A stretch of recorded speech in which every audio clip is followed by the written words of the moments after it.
تاسو په تعلیمي ادارو کې په هر اداره کې د هغې ادارې مشران مختلفو پروګراماتو کې مختلف اکټیویټیز کې تاسو ته دا یو میسج او پیغام درکړي چې موږ او تاسو د خپل دین اسلام نه باخبر یو او په هغې باندې راتلونکي وخت کې عمل کوونکي جوړ شو دا اصل کامیابي ده.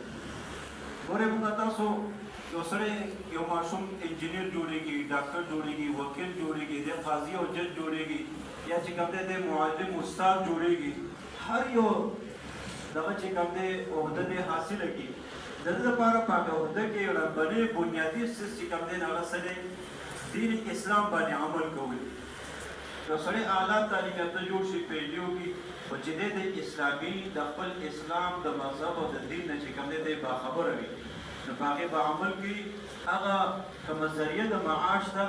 نو په هغې به دی چې کوم دی په ښکلې انداز سره په هغې عمل کوي او د حلال روزګار به خپل ګټي او الله به هم خوشحالي، رسول الله صلی الله علیه وسلم به هم خوشحالي. نو که ستاسو هم دا اراده وي چېرې موږ د ډاکټران جوړېږو په راتلونکي وخت کې انجینران جوړېږو، څوک وکیل جوړېږي، څوک څه جوړېږي، خو د اوس نه بنیادي سوچ دا وي چې زما ربني مقصد چې کوم دی هغه به څه وي هغه زما په اسلام باندې چلېدل وي. زما ژوند کې